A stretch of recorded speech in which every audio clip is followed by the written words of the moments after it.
Hello guys. Okay, so this video is a continuation of the last video I made, which is the root of feeling unsafe. If you haven't watched that one, go ahead and watch that one before this one. So how do we start building inner security or real security? The first step is finding out the root.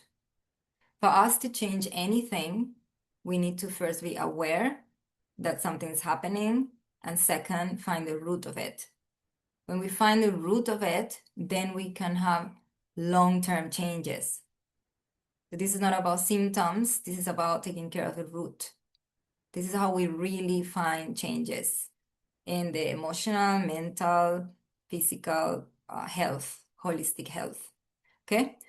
So the first thing is finding out that root.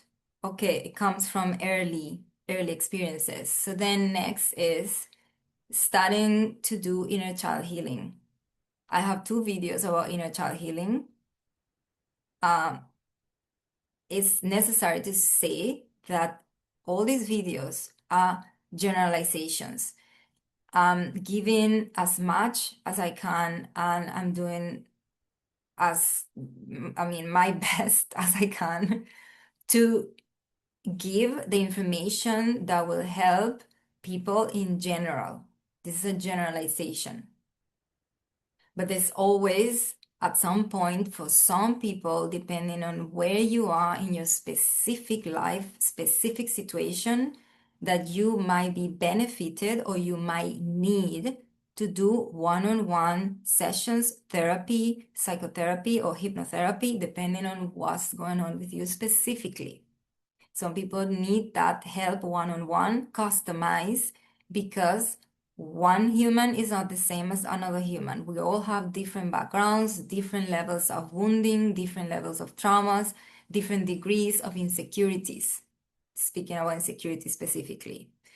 Now, that said, please be very aware of that, and you need to recognize if you need it. Now, in general, that's the step. First step, awareness, finding the root. So if it's coming from a very early age, we need to learn how to do inner child healing, how to do this going back and reconnecting with your inner child. So there is a part of you that is the emotional self, specifically emotional, that has been stuck at some point, and this can be many different stages in your early childhood, depending on your specific situation. But in general, we need to learn to connect with our inner child and feel. So the trick here is that we do not help our inner child to be safe and to feel safe to be himself or herself. We don't help him to be safe or allow him to feel his emotions or her emotions and be free to be safe to be himself or be yourself if we, the adult, do not feel. So as adults and conscious self, when you do this work, you're going to have a tendency that you want to come back and explain to the child and tell the child and use your rational mind to transform that child, to help him feel safe. But the thing is that there is absolutely no real change doing that. The real change will happen by you allowing yourself to feel what your child is feeling. So you have to connect with your inner child with feeling. And this is where most adults get stuck in the emotional healing, which is part of building self-security, going back to that. Emotional healing is connected to that because it's emotional, the security, self-security. So that's where most adults get stuck. They can't do it because you are in your rational mind too much and you're not allowing yourself to feel. You need to allow yourself to feel what your inner child is feeling to get to a that equality, feel, because that inner child is you. That inner child is a younger part of you that never felt or was never allowed to feel what it needed to feel. And that's what you as an adult have been repressing all this time. So let's say that little child in the specific situation of feeling insecure, feeling unsafe. Now you need to come back with the intention of allowing and making that child feel safe, but not from a rational place, from a feeling place. So now you as an adult conscious self, you have to bring that into the child that is feeling unsafe for whatever reason. Again, when you do one-on-one specifically for you, you can get much in depth into this. But if you can do it on your own, this is why I'm explaining this. If you can do it on your own, then great. See if you can do it, feel it, but you need to feel. So by that feeling, you need to make the child, that inner child, feel safe. It's not a convincing thing. It's not, yeah, you rush. No, but stop crying. Don't feel that way. Everything is okay. No, no, no, no, no, no, no, no. That's not gonna work. You have to be there and feel what the child is feeling, because that child is you. It was you at some point. And whichever emotion that comes out in that moment, it could be anger, it could be sadness, it could be just loneliness, it could be just shyness, it could be just feeling alone or feeling abandoned or feeling rejected. All these things come from childhood.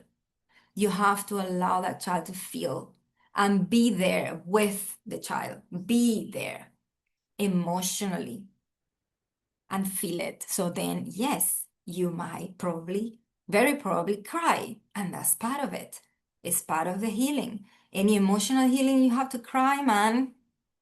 For those who are trying not to cry, you have to cry. Man or woman, whoever you are, a human needs to cry. That's part of the emotional healing. So then you're gonna start feeling more secure. Just once you do that, you're already building inner security inside yourself. There are other practices that we do in the conscious side, because this is very internal. It's very into the subjective mind. Now, in the rational mind, in the conscious self, then you can, in your daily life, you can maybe observe yourself and ask yourself in certain situations, where do you feel more insecure? And then you're aware of that. Then you bring your awareness. Awareness is something that needs to be there for you to do this work, for you to build inner security. Awareness and observation. Okay, in what situations do I feel more insecure than in others? It could be social situation, it could be family situations. Social anxiety is super common. It's something super ultra so common, so huge for a lot of people. So this so-called social anxiety comes from insecurity. It comes from, that's an example. This is one example. Okay. So it comes from feeling insecure of being yourself or being seen around people. That's social anxiety. So the anxiety is something that comes to protect you, is a mask. It's masking what you really feel inside. So I can invite you, whenever you are in a situation where you feel insecure, whether it's social or otherwise, other places, be aware there and then come to your body and feel. You need to feel how you feel. You need to come to your body. So now, next, embodiment. To make real changes and for you to feel real secure in yourself, you need to practice embodiment, because real security comes from inside you and from you feeling secure in your body, not mental. It's not mental. It doesn't matter how much brainwash you do. It's not gonna make you feel safe. So the embodiment is the next thing. So this is a practical tool to do in the insecurity area specifically. So, okay, how do I feel? How am I feeling right now? If you feel this anxiety or social anxiety or insecure to say something, or maybe I don't say this, or maybe come to your body. Come to your body, breathe and feel, how am I feeling right now? And where is this feeling coming from? What is the fear about? Why am I afraid of? What am I afraid of here in this situation specifically? Because that unsafety feeling, that anxiety is coming from fear. Fear of what? So a huge part of all this is self-inquiry, is questioning yourself, is feeling yourself, feeling, how do I feel in this situation? And then you see, and then you observe, and then you, oh, okay, so that's the fear. Okay, what do I do now? Right? And now what? Right. So the next steps. So this is why this is a process, okay? There's no quick fixes here. There's no give me the pill and give me the answer and then I take it and I'll do it. Give me the list, I follow it.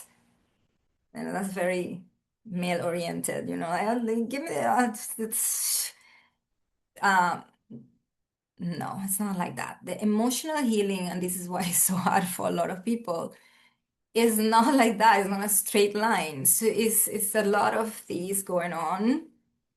And that's why some days you're better than others, and some days you go up and down, and it's just like this. And sometimes you have to circle back to a wound that happened a long time ago that you thought it was healed, and suddenly, oh, this is resurfacing. So something else that I need to see this. Or sometimes it just comes back to show you, oh, I grown from it. I learned it. I'm stronger from it, and now it doesn't affect me anymore. It's not triggering me anymore. This is how it works. And that same thing, that same awareness of your process also builds security, also builds trust in yourself. And oh, I did that. I went through that and I survived. I went through that and I was able to face that. Oh, I had the courage to do this, to do that. This in the conscious side, these things can help you as well to start building inner security, seeing the things you have had the courage to say or to do that you did even though you were scared about it. That builds security. That builds inner security. Same as doing things for the first time and having the courage to do it, even if you're scared of it, that builds inner security as well. So let me see if there's anything else. So in that process, that same process is going to be hand in hand, or it's going to go hand in hand with self-love and self-acceptance, unconditional love for yourself and self-acceptance. So accepting yourself where you are in that moment, in that process. So I feel insecure about this or that, or I feel fear about this or that. Just accept it. Just be okay with it. It's okay. Okay, I feel scared about this. Oh, I feel insecure about this. Just accept it to yourself. You don't have to be putting it out there and telling everybody. And that makes you feel, maybe ashamed, or maybe, oh, I don't want people to see me that way. That's okay. It's your process. It's your own process, nobody else's process. But you go on your own time. You go on your own time. This is not a competition. This is not rushing. You take your own time to do your own work. So the unconditional love and self-acceptance needs to be there all the time, forever. Okay. In any stage that you are, wherever you are, the unconditional love and self-acceptance needs to be there all the time, especially when you're doing that inner child healing as well. So it's feeling okay. Okay, so I realize I feel very insecure in this area. I realize that I am scared of this. Realize it and then accept it. Then, oh, it's okay. I am here right now. This is where I am. And okay, yes, I want to change it. Yes, I can do something about it. Yes, it can be changed. Yes, it can. But you have to start in the beginning. You have to start where you are. You have to start where you are. And if you don't know where you are and you cannot accept or see where you are, you cannot do anything. You will not get to where you want to get. You have this idea to get somewhere or be someone, but you will not get there if you are not honest with yourself and face where you are in the moment, where you are right now, how I feel right now, especially how you feel, because it's not about your external situation. It's about how you feel inside. And from there, you loving yourself, then you accepting yourself, then you bring in unconditional love and support for yourself and accepting this is where I am. And guess what? You're human. I am human. And you remind yourself that I am human. And as humans, we are here to learn how to feel our emotions and be emotional beings in a physical body. So it's a lot of learning. And if you see all of this process, all of this has to do with healing and personal growth and spiritual growth or spiritual journey, etc., self-discovery, all of those things. If you bring the awareness that we're learning, you're learning to be human. You're learning to be a human and feel your emotional self. It's not about detaching from your emotions. It's not about that. That's a spiritual bypassing, a spiritual misunderstanding. It's not about that. It's about actually being human, learning to be human, learning to feel your emotions and be okay with it, but in a healthy way. So the consciousness side of it and the learning from someone who knows or getting the right guidance, the right help is what is going to help you do it in a healthy way. It's not that emotions are wrong and are bad and you should suppress them. It's not that. It's that we haven't learned to embrace them. We haven't learned to be with them and be okay with it. We haven't learned it. We have actually been trained and conditioned to do the opposite. Now, with consciousness, with awareness, with all these changes that we have been through and the evolution of the human, we are relearning to be okay with our emotions, how to feel them, love ourselves unconditionally, and practice self acceptance. And everything is a practice, everything is a process, and everything is a learning. So, wherever you are, wherever you find yourself in your specific path, in your specific walk, specific life, wherever you are there, that is where you are, and you're learning. I'm learning, you're learning, we're all learning. Wherever we are learning. If you're not learning, well, you stop living. We're always learning wherever we are. I'm gonna put all the links there to watch the related videos that can complement the inner security. If you have any questions, please comment the questions. If you have any suggestions for any topic specific that you would like me to talk about, if it's in my um, range of knowledge and experience, and if it resonates with what I'm giving here, then I will be very happy to share that information. That's it. Thank you for being here. Thank you for listening. And I hope this helps somehow in whatever place you are in your own journey of self-discovery and healing and personal growth. Until next time. Bye-bye.